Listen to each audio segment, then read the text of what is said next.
Hello guys, कैसे हैं आप सभी दोस्तों। स्टेनो एग्ज़ाम्स 2022 का अब बस कुछ ही दिनों में होना है आपका। 17-18 नवंबर में आपका एग्ज़ाम होना है और ऐसे में भी पूरी तैयारी आप लोगों की चल रही है। हम लोग भी आपको रिवीजन करा रहे हैं आजकल। 2020 में जो स्टेनो का एग्ज़ाम था, उसके जो एग्ज़ाम कंडक्ट हुए थे 2021 में, उनका मैं रिवीजन करा रहा हूँ आजकल आपको यूट्यूब पर ही। उनको कीजिएगा। यहाँ साथ ही साथ हम लोग ये भी जान लें कि इस बार एग्ज़ाम का लेवल क्या हो सकता है, किस चीज़ पर ज़्यादा फोकस हो सकता है। 2019-20 के जो लेटेस्ट पेपर हुए हैं उनके अगर बेस पे मैं बात करूं, क्योंकि मैं लगभग दोनों ही पेपर सोल्व करा चुका हूं पूरे कंप्लीट कई बार। यहाँ हमने जो एनालाइज किया अपने ऑफलाइन बैच के दौरान, वो एक्सपीरियंस यहाँ मैं आपसे शेयर करने आया हूँ, क्योंकि आप लोग भी मेरे स्टूडेंट्स हैं तो क्यों ना आपको भी वो चीज़ें सब क्लियर हों। गाइस, हम लोगों ने जो रियलाइज़ किया है यहाँ पर पेपर को, अगर बात करूँ मैं यहाँ से सबसे पहले मैं बात करूँ इंग्लिश की, क्योंकि इंग्लिश सबसे ज़्यादा हम लोगों का रहता है फोकस पे, और इंग्लिश 100 मार्क्स का भी है। ये भी थोड़ा सा ज़्यादा बड़ी बात है, क्योंकि 50% काम आपका केवल इंग्लिश ही कर देगा। अगर मैं बात करूँ इंग्लिश की गाइस, तो इंग्लिश का लेवल 2019 में भी और 2020 में भी ऐसा कोई टफ नहीं रहा कि बहुत ज़्यादा टफ रहा हो, लेकिन फिर भी 2019 में बच्चों के मार्क्स बड़े कम रहे थे और 2020 में भी आप लोगों ने भी रियलाइज़ किया होगा। अभी मैं पेपर करा भी रहा हूँ सोल्व, तो आप उन्हें चेक करेंगे जब आपको पता चलेगा कि पेपर का लेवल कोई टफ नहीं है, बस बच्चों के दिमाग में एक हवा बना हुआ है इंग्लिश को लेकर के, या फिर कह लीजिए कि प्रिपरेशन सही नहीं है। नॉर्मली क्या है बच्चों, मैं आपको ये बात पहले ही बता चुका हूँ कि अक्सर बच्चे जो हैं बुक्स ला करके सेल्फ स्टडी की तरफ फोकस करते हैं, और केवल सेल्फ स्टडी करना ये एक गलत हो सकता है आप लोगों के लिए, क्योंकि सेल्फ स्टडी में क्या है बच्चों के रूल्स आप लोगों के लर्न नहीं रह जाएंगे, कुछ समय बाद आप उनको भूल जाएंगे, क्योंकि सिर्फ आपने रट्टा मारा उनका, आपने सुना नहीं है। चीज़ें सुनने के बाद जल्दी याद रहती हैं बावजूद रट्टा मारने के। तो यहाँ ये परिणाम देखने को मिल सकते हैं।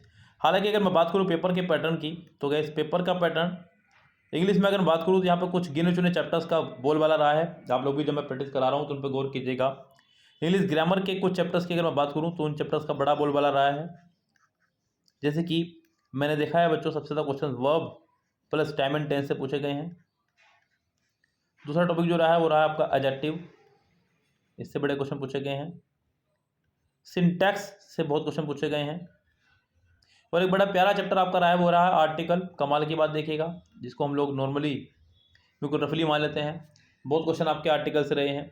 काफ़ी ज़्यादा क्वेश्चंस की अगर मैं बात करूं तो आर्टिकल से रहे हैं, और उससे ज़्यादा क्वेश्चन रहे हैं बच्चों आपके प्रोनाउन के। मतलब अगर मैं वरीयता श्रेणी में रखूं तो बच्चों सबसे ज़्यादा क्वेश्चन पूछे गए हैं आपके प्रोनाउन के, उसके बाद आर्टिकल के, फिर एडजेक्टिव के, फिर verb and time and tense के, और सिंटैक्स के। ये अगर मैं वरीयता क्रम पर रखूँ तो ये 5 चैप्टर्स का बहुत ज़्यादा बोलबाला रहा। यानी कि अगर मैं 600 क्वेश्चन को कंपेयर करूँ, उनमें ग्रामर के अगर मैं 60 क्वेश्चन निकाल लूँ, क्योंकि हर सेट में लगभग 10 कॉमन एरर, 25 क्वेश्चन मान लीजिए ग्रामर के, तो गैस लगभग 6 सेट में ही आपके 150 क्वेश्चन बैठते हैं। तो कम से कम इन दोनों से ही 50 क्वेश्चन, 50 तो नहीं कह सकता, लगभग मैं 10-12 क्वेश्चन कम से कम इनसे रहे। यस, तो मतलब बहुत बड़ा बोलबाला रहा इनका चैप्टर्स का। तो इन चैप्टर्स पे अलग से पकड़ बना लीजिएगा, एग्जाम्स के टाइम पे नज़दीक है, क्योंकि एग्ज़ाम अभी इतना भी ये मत सोचेगा कि आप बिल्कुल अपनी हवा बना लें और आप कुछ कर ही ना पाए खबर दौड़ में। अभी बहुत कुछ आप लोग कर सकते हैं रिवीजन के नाम पर। अभी रिवीजन बहुत अच्छा हो सकता है बच्चों आप लोगों का, क्योंकि अभी आज यहाँ पे 10 तारीख है और अभी पूरा एक हफ्ता आपके पास है। तो गैस बहुत अच्छा रिवीजन आप कर सकते हैं जो आपने पढ़ा हुआ है उस सब का। यहाँ एक काम और कर सकते हैं बच्चों आप लोग, एमबी बुक के कम से कम 2 ईयर के सेट आप कंप्लीट कर लीजिए मेरे कहने पर। स्पेशली मैं आपको एक सलाह दे रहा हूँ as a guide, as a mentor, as a teacher. 2 years के सेट कोई भी कर लीजिएगा, लाइक 2018 या 2019, या 2019 के सेट 2020 के, या 2020 और 2021। यस, इससे सब कोई भी 2 ईयर के सेट कम से कम कर लीजिएगा, जिससे कि आप लोगों की एक अच्छी कमांड बन जाए और आप लोगों को सुनाई भी दे जाए जो रूल्स है। मतलब किसी टीचर के माध्यम से ही करने हैं आपको। अगर आपने किसी से किए हुए तो अच्छी बात है, रिवीजन कीजिएगा। अगर आपने किसी से नहीं किया हुआ है तो एक छोटा सा सिलेबस आप लोग किसी से ही बाय कर सकते हैं, हम लोगों का भी आप प्रोवाइड ले सकते हैं। बहुत सस्ता सा पैटर्न है इसका, ज़्यादा महंगा नहीं है। खुद से भी कर सकते हैं अगर आपको लग रहा है, लेकिन आप वो खुद से तभी करें जब आपने पहले कहीं और किया हुआ हो। सेल्फ स्टडी का कोई फायदा नहीं होगा, ये ध्यान रखें। आप लोग चीज़ों को भूल जाएंगे कुछ समय बाद, ये पक्की बात है। इसलिए आप लोगों ने देखा होगा कि अपना स्कोर जो है नॉर्मली आपका स्कोर 70 से ऊपर नहीं जा पा रहा होगा, कुछ बच्चों का 65-70 के बीच में अटक के रह गया होगा। वो इसलिए क्योंकि चीज़ें जो है आपके दिमाग से उड़ रही हैं, मतलब गायब हो रही हैं। वो इसलिए गायब हो रही हैं क्योंकि आप लोगों ने किसी टीचर के समक्ष रह करके तैयारी नहीं की है। अगर मैं बात करूँगा यहाँ पर रीजनिंग की, तो रीजनिंग ने, हाँ ये बात सत्य है कि 2019 में बहुत रुलाया बच्चों को। काफ़ी हार्ड नहीं कहूँगा, कुछ न्यू चैप्टर्स उन्होंने डाले और वो आपको दिए और बच्चे उसके तैयार नहीं थे, तो यहाँ पर बच्चे परेशान हुए। और 2019 में रीजनिंग ने आपको बहुत रुलाया था, लेकिन 2020 में आते आते चैप्टर्स वही थे सब कुछ, लेकिन आप लोग उसके यूज टू हो चुके थे। तो इस बार भी गाइस यहाँ पर कुछ ऐसे ही रहने वाला है, उसी नए सिलेबस के साथ में आपका एग्ज़ाम होना है। यस, तो उस नए सिलेबस की पूरी अच्छी तैयारी कर लीजिएगा।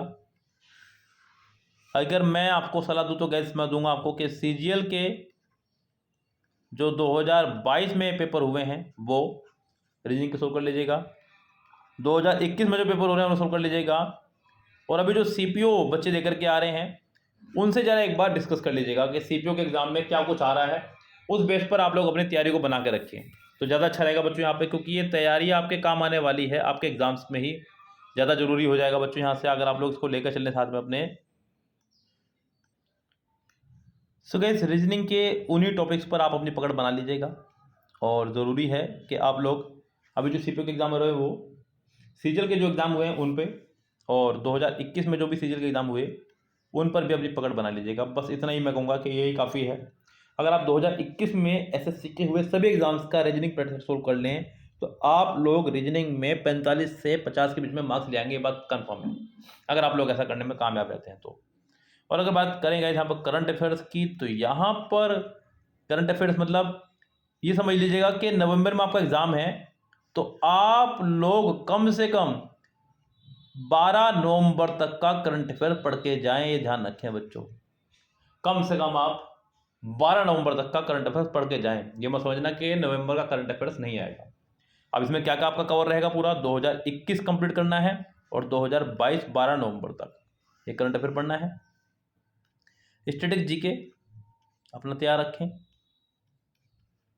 जो टॉपिक मैंने बताए हुए हैं पहले वीडियो में वो सब कुछ, और बस 2021 में जो भी CGL के पेपर हुए हैं उनको सोल्व कर लो चाहे तो ज़्यादा अच्छा रहेगा, और 2022 में जो CGL के पेपर हुए हैं या SSC के जो भी पेपर हुए हैं उनको सोल्व कर लीजिएगा।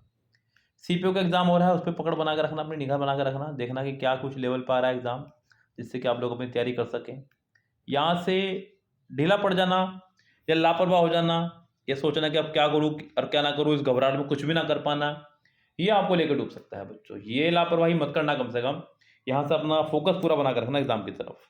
यस गाइस, अभी मैं CPO पेपर हो जाए जरा, कल हुआ था बच्चों का हमारे जिनसे मेरी बातचीत हुई है अभी सुबह, कुछ उस पर एनालाइज कर लें, बच्चे क्वेश्चंस पे एनालाइज कर रहे हैं, उनको हम लोग पूरा वर्क कर दिया है, स्टाफ लगा हुआ है अपना, मैं आपको बताऊंगा क्या कुछ करना है उसमें, और फिर आज के पेपर के बाद बताएंगे आपको। ठीक है गाइस, तो फिलहाल चलते हैं, लेते हैं आपसे विदा, bye bye, have a nice day.